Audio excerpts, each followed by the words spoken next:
watu kadhaa. Na rais wa mpito wa Korea Kusini atangaza kujiuzulu kupisha uchaguzi mkuu. Habari kamili. Nairobi.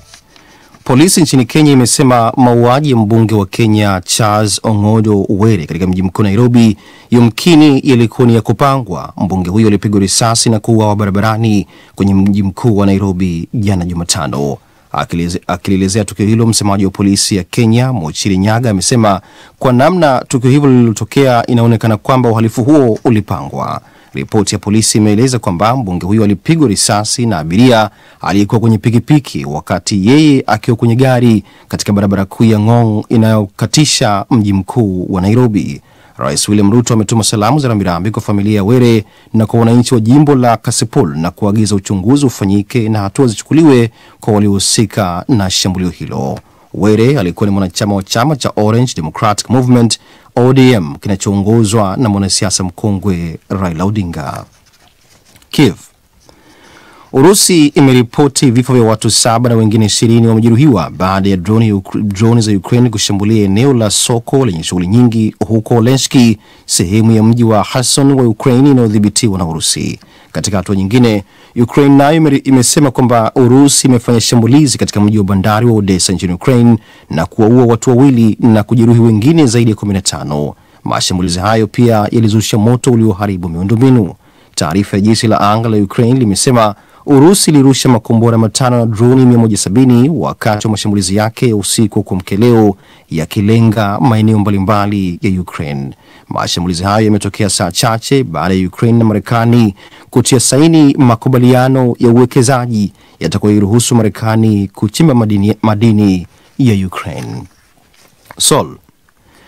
Rais wa mpito wa Korea Kusini Han Duck-soo ametangaza kujiuzulu nafasi hiyo ili kupisha mchakato wa uchaguzi mkuu utakaofanyika mwezi ujao, huku kukiwa na matarajio kwamba huenda akagombea rasmi kiti cha urais. Vyombo vya habari nchini Korea Kusini vinasema Han Duck-soo anatarajiwa kuzindua kampeni yake ya kuwania urais hapo kesho, siku ya Ijumaa. Mapema leo akitangaza kujiuzulu, Han amesema, sasa ninajiuzulu nafasi yangu ya kaimu rais na waziri mkuu kwa kuzingatia uzito wa wajibu wangu kwa wakati huu muhimu. Baada ya kutafakari na kuhangaika kwa muda mrefu, nimeamua kwamba kama hii ndio njia pekee ambayo napaswa kuifuata, ni lazima niifuate. Hadi sasa Han hajatangaza rasmi kuwania kiti cha urais. Mwanasiasa huyo alikuwa waziri mkuu na kukaimu nafasi ya urais baada ya kuondolewa kwa Rais Yoon Suk Yeol aliyeitia nchi ya Korea Kusini katika machafuko ya kisiasa kwa tangazo lake la kuiweka nchi hiyo chini ya sheria ya kijeshi mwishoni mwa mwaka uliopita. Unaendelea kusikiliza habari za ulimwengu kutoka DW mjini Bonn. Dar es Salaam. Polisi ya Tanzania imesema imemkamata mtu mmoja kati ya wawili wanaotuhumiwa kumshambulia na kumjeruhi katibu wa Baraza la Maaskofu Tanzania TAEC Padri Charles Kitima usiku wa kuamkia leo. Taarifa za kukamatwa mtu huyo zimetolewa na kamanda wa polisi wa kanda maalum ya Dar es Salaam Jumanne Muliro. Taarifa yake imesema kwamba hapo jana usiku polisi ilipokea taarifa ya kujeruhiwa kwa Padri Kitima baada ya kushambuliwa na watu 2 akiwa kwenye ofisi na makazi ya viongozi wa dini yaliyopo eneo la Kurasini nje kidogo mwa katikati mwa jiji la Dar es Salaam. Padri Kitima aliwahishwa hospitali na sasa anaendelea vizuri kwa mujibu wa polisi. Bado haijabainika kiini cha shambulio hilo, ingawa polisi imesema uchunguzi wa kina unaendelea ili hatua kali zichukuliwe. Na hatimaye kandanda. Ligi ya mabingwa barani Ulaya imeendelea kwa mchezo mkondo wa kwanza wa nusu fainali ya pili usiku wa kuamkia leo, ambapo vigogo wa Uhispania Barcelona waliwakaribisha Inter Milan ya Italia. Mchezo huo ulimalizika kwa sare ya magoli 3-3 na uliovuta hisia za wengi ulimwenguni. Mwanzoni mwa kipindi cha kwanza, Inter Milan walipata uongozi wa magoli 2-0 kabla ya kinda wa Barcelona Lamine Yamal kurejesha matumaini kwa timu yake kwa kufunga goli lililofungua mwanya wa kusawazisha magoli yote. Lamine aliyesifiwa sana kwa mchezo mzuri alicheza mechi yake 100 akiwa na umri wa miaka 17 na anakuwa mchezaji mdogo zaidi kufunga bao kwenye mchezo wa nusu fainali ya ligi ya mabingwa barani Ulaya. Mechi ya duru ya pili ya nusu fainali kati ya Inter Milan na Barcelona itachezwa Mei 6. Mwisho wa habari za ulimwengu kutoka DW mjini Bonn. DW Dunia Yetu leo mchana. Asante sana Suleiman. Katibu wa Baraza la Maaskofu wa Kanisa Katoliki Tanzania Padri Charles Kitima ashambuliwa jijini Dar es Salaam. Polisi yasema imeanzisha uchunguzi. Yeye majira saa 1 jioni alikwenda kwenye kantini yao ambapo aliendelea kupata kinywaji hadi saa 4:15. Lakini baraza lenyewe linasemaje? Sisi hiyo tunaikanusha. Kwanza kwenye Baraza la Maaskofu hakuna baa. Yale ni makazi na mahali alipokuwa anafanya kazi ni sehemu yake ya kawaida. Marekani na Ukraine zatia saini makubaliano ya kihistoria ya kuchimba madini adimu, na mzozo kati ya India na Pakistan waendelea huku shule za kidini zikifungwa katika eneo la Kashmir. Leo ikiwa ni siku ya kimataifa ya wafanyakazi, baadaye kwenye matangazo haya tutajadili mambo ya wafanyakazi tukijikita zaidi katika vyama vya kuwatetea wafanyakazi. Kwa hivyo baki nasi, matangazo haya yanakujia pia live kwenye channel yetu ya YouTube na ukurasa wetu wa Facebook DW Kiswahili, lakini pia kupitia redio mbalimbali wa shirika eneo la Afrika Mashariki na Kati. Mimi ni Bruce Amani na safari yetu mchana huu inaanzia Afrika Mashariki ambapo katibu wa Baraza la Maaskofu wa Kanisa Katoliki nchini Tanzania TEC Padri Charles Kitima amevamiwa na kushambuliwa jana usiku wakati akiwa karibu na makazi yake jijini Dar es Salaam. Kufuatia tukio hilo, jeshi la polisi nchini humo limeanzisha uchunguzi juu ya kisa hicho na tayari limemtia mbaroni mtuhumiwa mmoja. George Njogopa na taarifa zaidi kutoka Dar es Salaam. Padri Kitima ambaye amekuwa mtetezi wa haki za binadamu na mkosoaji mkubwa wa mienendo unaopitisha haki za utawala wa sheria amepelekwa katika hospitali ya Aga Khan kwa ajili ya kupatiwa matibabu ambako ripoti zinasema anaendelea vizuri. Hata hivyo, baadhi ya duru za habari zinasema kasisi huyo amepata majeraha makubwa na kwamba wale waliomshambulia walikusudia kumdhuru kwa kiwango kikubwa. Kamanda wa polisi kanda maalum ya Dar es Salaam Jumanne Muriro ametoa taarifa ya kutiwa mbaroni kwa mtuhumiwa mmoja, huku akisema juhudi za kuwasaka watuhumiwa wengine zikiendelea.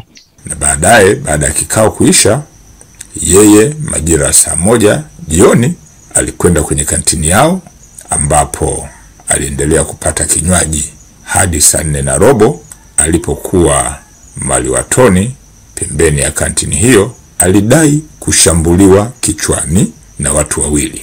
Watetezi wa haki za binadamu na wafuatiliaji wa mambo wamekuwa wakitoa maoni mbalimbali kutokana na tukio la kushambuliwa kwa padri huyo anayetizama kama mtu anayesema ukweli na kukosoa mamlaka pindi mambo yanavyokwenda kombo. Hivi karibuni Kitima alizungumza na DW na kuonyesha kutoridhishwa kwake namna mamlaka za kiutendaji zinazoendea kinyume haki za kidemokrasia na uvurugaji wa uchaguzi. Sisi kazi yetu kama kanisa ni kukemea uovu, kuiba kura za wananchi, kupeleka kura zisizo halali feki, kumtangaza mtu ambaye hajapata kura nyingi na mwache nyingi. Huo ni uovu na ni kazi ya shetani, sio kazi ya Mwenyezi Mungu. Tukio la kushambuliwa kwa kiongozi wa dini limelaaniwa vikali na makundi mbalimbali, huko chama cha wanasheria cha Tanganyika Law Society kimesema kuendelea kuongezeka kwa matukio ya kulengwa kwa wakosoaji wa serikali kunatoa ishara mbaya kwa mustakabali wa nchi. Rais wa chama hicho Boniface Mambokusa amesema jeshi la polisi linapaswa kujimulika mara mbili, hasa kwa vile matendo ya namna hiyo sasa yanaanza kuwakumba viongozi wa dini. Nataka polisi wachukue hatua zinazoelekea. La kwanza, kuna swala la kibao limetokea, ameuawa katikati ya watu, amechukuliwa katikati ya watu akauawa, amedhurika. Leo hili linakuja kwa kisima. Kwa hiyo tusizungumze tatizo moja moja, lazima tujiulize, tuna janga, polisi wameshindwa kutulinda? Hilo ndio jambo la kujiuliza, tusiulize swala moja moja. Chama cha upinzani Chadema kimelani vikali tukio hilo na kutaka mamlaka zinazohusika na usalama wa raia kutoa majibu yanayoondoa hofu wananchi. Kiongozi wa chama cha ACT Wazalendo Dorothy Temo katika taarifa yake amesema tukio hilo ni ishara ya kushindwa kwa mamlaka zinazowajibika katika ulinzi wa raia. Kutoka Dar es Salaam ni George Njogopa wa DW. Tukisalia katika tukio hilo la kushambuliwa kwa katibu mkuu wa baraza la maaskofu nchini Tanzania, Padri Charles Kitima, Sudi Mnete amezungumza na rais wa baraza hilo akiwa safarini nchini Italia, Askofu Wolfgang Pizza. Kwanza alimuuliza hali ya sasa, majeruhi ikoje kwa taarifa alizonazo. Nimezungumza naye, bado yuko chini ya uangalizi wa madaktari. Binafsi anasema anaendelea vizuri, maumivu yapo, ameumizwa. Bado tunasubiri taarifa rasmi ya madaktari. Ninyi wenyewe kama baraza la Katoliki mmekuwa mkichukua hatua gani wakati huu? Polisi tayari imekwisha toa taarifa fupi? Tumeiona kwanza, tangu jana usiku tulikuwa na mawasiliano na serikali, hasa polisi wenyewe, IGP. Ingawa binafsi mimi naona ile statement kama ina upotoshwaji kwa jinsi walivyoiandika. Kimepotoshwa nini na cha ukweli ni kipi?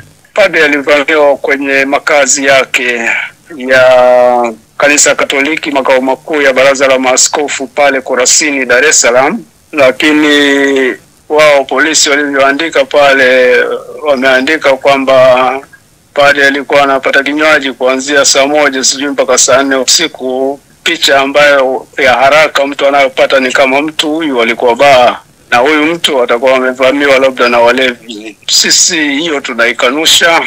Kwanza kwenye baraza la maaskofu hakuna baa. Yale ni makazi, na mahali alipokuwa anafanya kazi ni sehemu yake ya kawaida baada ya shughuli za ofisi, ambapo anakaa kila mara kufanya shughuli zake. Kwa hiyo kwa upande fulani ni kama sehemu yake ya kufanyia kazi. Isingetegemea pia chombo cha usalama kitoe statement kama ile kwa umma, kueleza ambacho watu wanategemea kwamba ieleze kitu cha ufasaha cha ukweli, ambapo kila mtu anategemea kuanzia tu pale mwanzoni. Si inawezekana kwamba Padri Kitima alikuwa akipata kinywaji inaweza kuwa juisi, maji pale ndani katika baraza la maaskofu? Inawezekana, lakini ni kinywaji gani ambacho hicho atakuwa mtu anapata? Wewe mwandishi unaweza kuwa unakunywa maji kuanzia 1:00 mpaka 4:00 usiku. Lakini pia imetajwa kwamba alikuwa anafanya mkutano na viongozi wengine wa dini. Mna taarifa kwa mkutano kama huu? Hiyo taarifa ipo, na viongozi wa dini mbalimbali waliohudhuria huo mkutano wapo, wengine bado kwenye eneo la baraza hawajaondoka, na baadhi yao ndio walioenda hospitali asubuhi kwenda kumwangalia. Hao viongozi wa dini ukimjumuisha Padri Kitima walikuwa wana mkutano wenye ajenda zipi? Nafikiri ni mambo ya uchaguzi. Uchaguzi huu wa mwaka 2010 wa Tanzania. Agenda ilitolewa. Mimi sina ile email, nina copy ya email. Kama hali ya siasa nchi yetu, title yake ipo ya. Polisi wanasema wanamshikilia mtu mmoja. Huyu ni sehemu ya watendaji wa baraza la maaskofu au ni mtu asiyefahamika? Binafsi mimi simfahamu, lakini kusema ni mtendaji, hatuna mtendaji kama huyo aliyetajwa. Lakini ni nani hasa, tunasubiri taarifa rasmi. Tukio limetokea ndani baraza la maaskofu, nalifahamu mimi kwa kulitazama na nimeingia ndani. Kuna uzio mkubwa na kuna geti pale kubwa na kuna mlinzi. Huyu alikuwepo mlinzi? Kwenye shughuli yoyote taasisi, watu mbalimbali wanaingia, na bila shaka alikizi vigezo vya awali vya yeye kuingia pale kwenye geti. Tuko katika ulimwengu wa kiteknolojia sasa, kuna kamera za ulinzi na usalama. Ninyi mnajilinda na vitu kama hivi vya kisasa? Kwa hizo nafikiri polisi pia wanafuatilia. Ni moja ya vitu ambavyo wao nafikiri wanavifanyia, hao walikuwa wanafanya kazi tangu jana usiku. Naam, ni Sudi Mnete huyo kwa mahojiano ya kina ya kile alichokisema rais wa baraza la maaskofu la Tanzania kufuatia kujeruhiwa Padri Kitima. Tembelea channel yetu ya YouTube DW Kiswahili. DW tunavuma kwa kishindo.